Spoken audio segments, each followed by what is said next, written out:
Mais jeune béton les toko di do mi do na do dandan wa ya wa chobo na jeune when we mi do yi we din yo nte we mi me jonjo ja kan mi ka kan mi na wa bo so mi de mi ko ngbe yo e na so mi dagbe bo na so mi fifa ton quand te we mi kan mi na ko mais kan yo e na do ko pe de mi da pa ni ko yo mais yo da gba sa bo mi na kan ko pe de bi. Justement, nous allons parler donc du rôle de la jeunesse avant, pendant et après les élections qui se pointent déjà. Hein.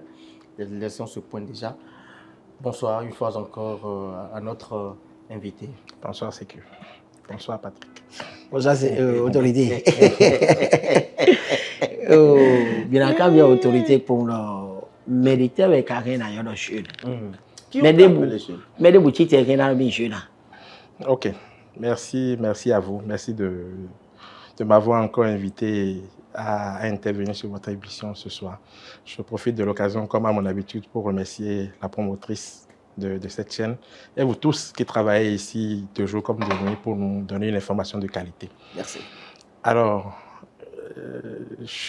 jeunesse, c'est un concept un peu dense.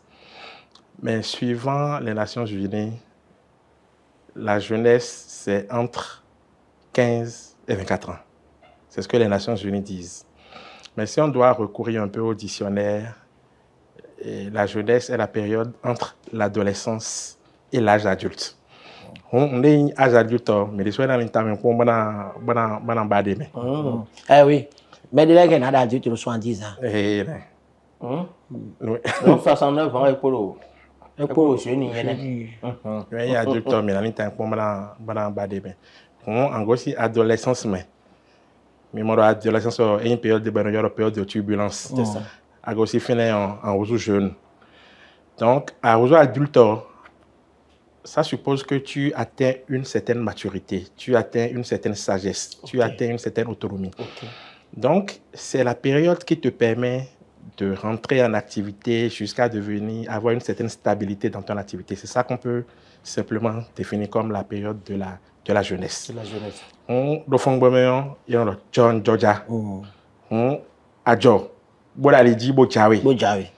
Et en français, quand on dit tu es arrivé là, ça veut dire qu'il y a wan. Mais wan, mais il est arrivé beaucoup wanda, il est entré en forme on vaut. Alors je nous y vois, à ce point où tout le monde, on la site en wan. Et son point pour bien dans John Georgia dans le fond de même. Il y a une ouais dans de vie. Et son ouais il y a dans vous. Donc là, ça appelle la bravoure, c'est-à-dire c'est un brave. C'est ça. Donc quelqu'un qui est encore en forme pour travailler, quelqu'un qui a encore de l'énergie, quelqu'un qui a de l'audace. Voilà, quelqu'un qui a de l'audace. Oui. Bon, audace, tu as raison. Bon, et bien, mais moi, jeune, les temps, support politique maintenant. Est-ce que politique jeune, ton ya?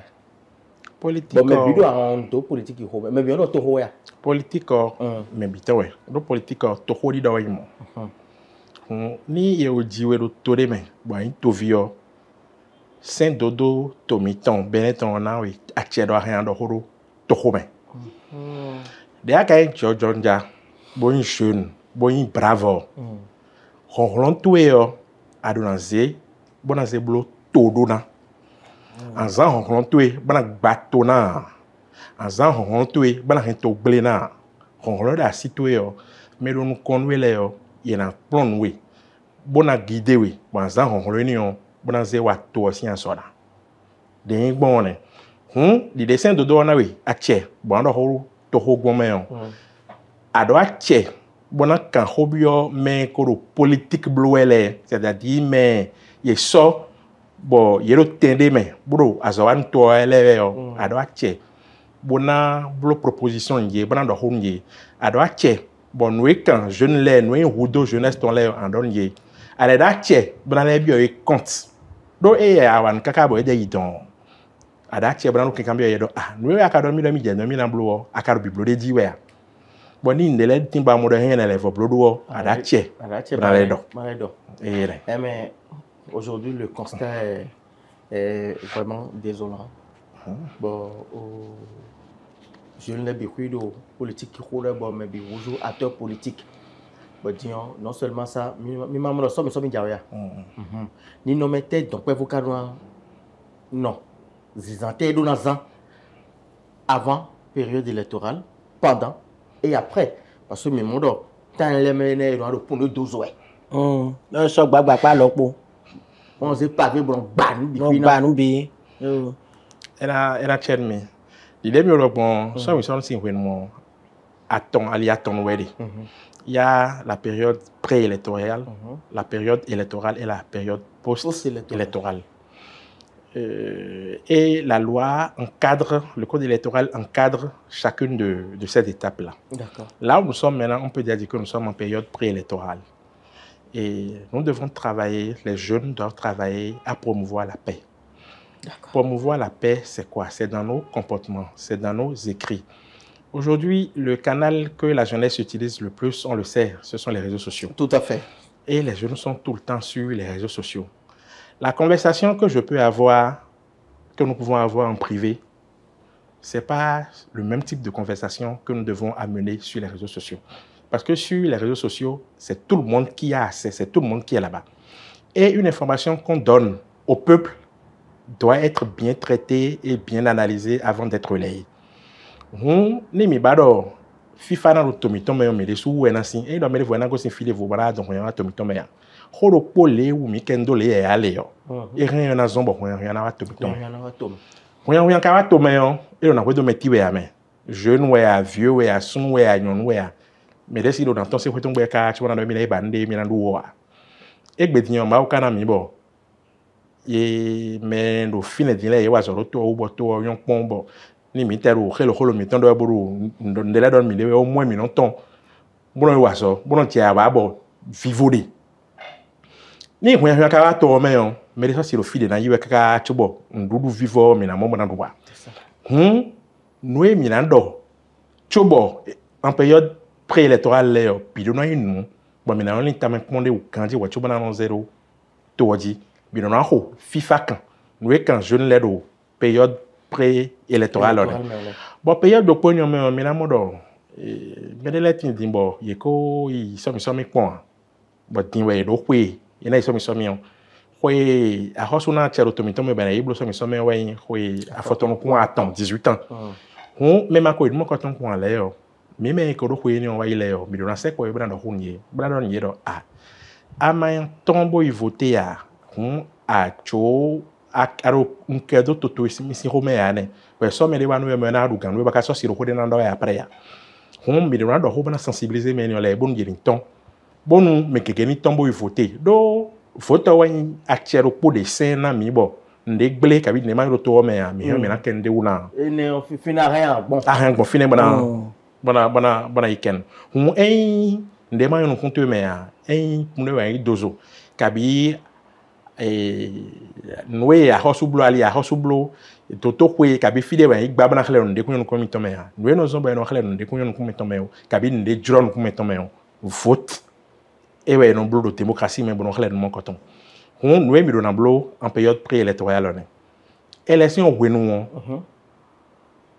mais pour na ten kombo noé code électoral mi do na ton jeune le do na ton do egbe dion jeune le ya zo me bo se we masi ye we he na do hun to ton le ye he na do hun no ton le ye he na do hun famille ton do kle to le me on bana do a les saint on do me quand e do hi ho dion we mi do na blo di me c'est ça la sensibilisation doit être l'apanage de la jeunesse pendant la période électorale et enfin pendant la période électorale les jeunes doivent se mobiliser pour sortir et aller voter suivant leur conscience. Et la première chose sur laquelle nous nous attardons en tant que jeunes, c'est que nous devons travailler à rendre les jeunes autonomes. Parce que c'est le manque d'autonomie des jeunes qui les pousse à se faire manipuler après par les politiques et les politiques d'une certaine classe qui ne sont pas forcément de bonne foi et qui leur disent la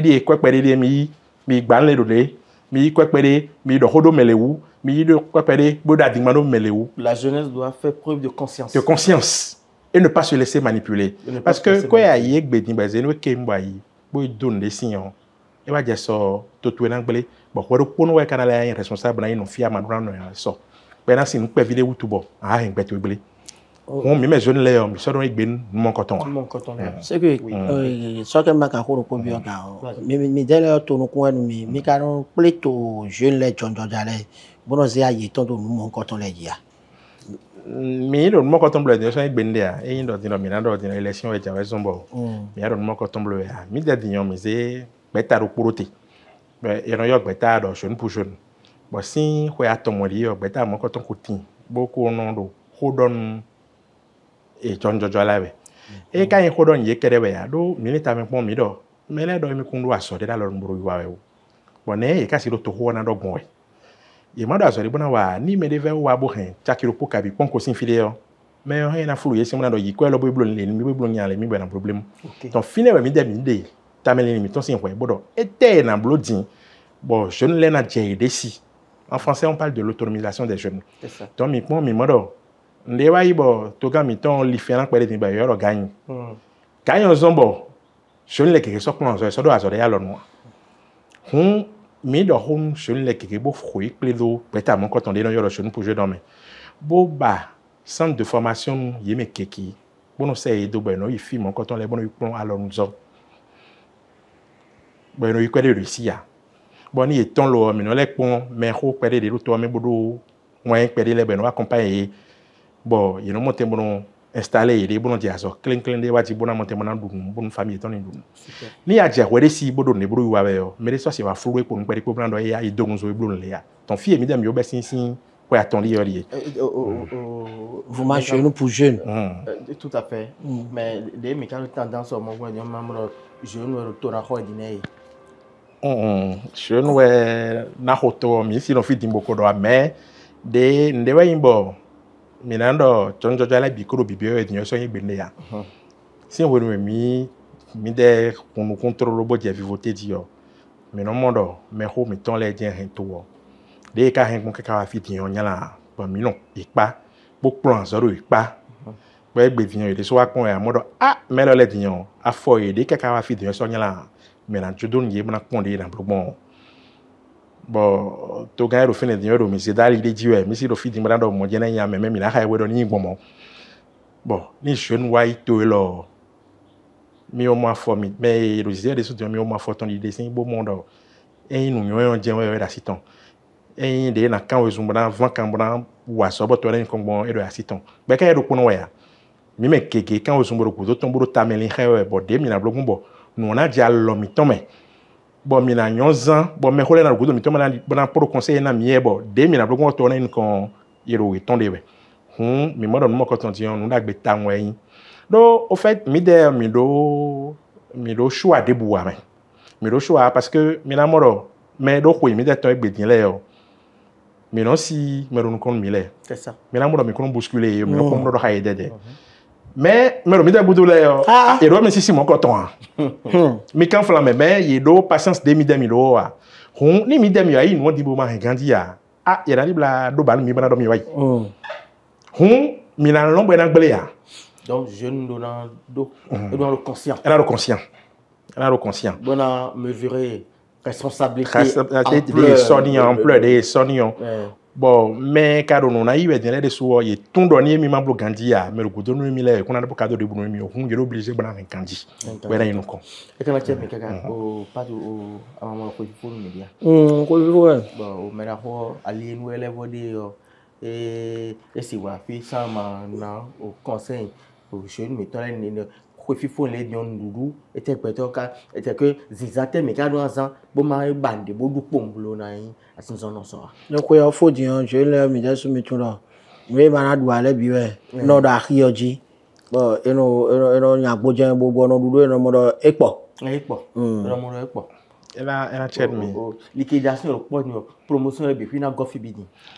liquidation le po to wa mais cho bire imele kombana honu liquider le comptant a reçoit na me a chewedo ni sa mon coton d'accord donc ni mi me recon mi veno cambio me do a reçoit kana we chero a hambre liquidation do we maba mi no blon lié wa cho we no liquidation mon coton bo mi veno cambio au moins ni mi cambio me na reçu do a reçoit mon do rambo ton do mon coton lo e bo kondo e so gbe aji we go et produit liquide les kelebero azondo me bro jeunesse aussi ngbe hengle be ya e gbe tiyan mi na modo jeune mi ton le yo do alors donu keke me we ndele no yo e ma do shisha ye na do azota blando lebo a han le do sachet me di bo no nu we azota mi kenkele tombo mi kenkele mi ma no a han no tombo bo be no tombo bo no mi do agbara me no tombo be no tombo no mo ko ton le yo e do dagbe debu wanu santé jeune le ton ya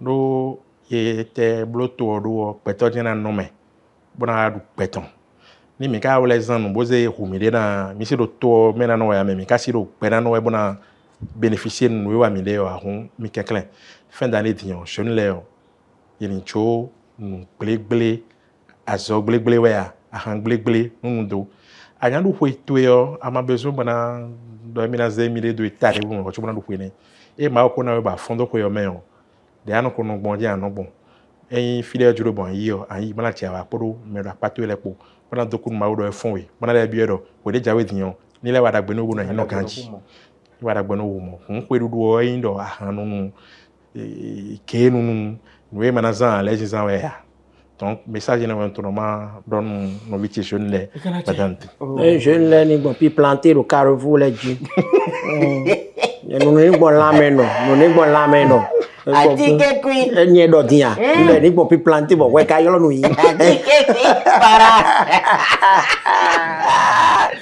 do me da ko do dio amoro me da ko itere ko le bijibo do et ça c'est time a mi men jeune le mi do na ten ko lo le na bio mi de me bona mo do gan lo do ki ko we ta da gbe mo mi do di do we me do gudo le nu gbogbo ndo me yin jonjo ja ona wa le ma ke ganji ya jeunesse le gudo jeunesse ati ke le gudo me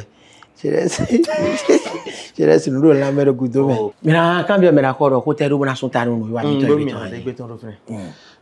ok tu na so ta no ko na le do kun mi no de mi yo mi afik balantion bo random ton jale bido mi way to généralement en français on dit que les jeunes sont l'avenir, on n'est pas l'avenir, on est le présent actif même.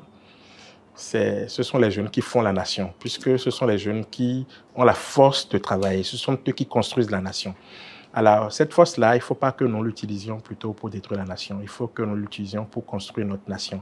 Et aujourd'hui, le Bénin, les aînés nous ont aidés à venir à un certain niveau. Il faut que nous travaillions à pérenniser l'héritage qu'ils nous ont laissé et que demain, une fois qu'ils seront à la retraite et qu'ils vont nous voir aux affaires, qu'ils soient fiers de nous avoir laissé la main. Donc, notre avenir nous appartient et nous avons aussi un devoir envers les générations à venir, le devoir de bien faire et de mieux faire que les aînés. Ça, c'est le rôle où on met. Dès qu'on dit, à toi la conclusion. C'est beaucoup Depo de susalo meje kode segura gwewe depo de susalo meje kode ma me hole ona gbe mi me je le di me depo e da lo mi to me oh bon mi tan fin do mi do akande ko ru biben boisson énergétique me ya so gbe ton do fin e bra do mele do iwe de fu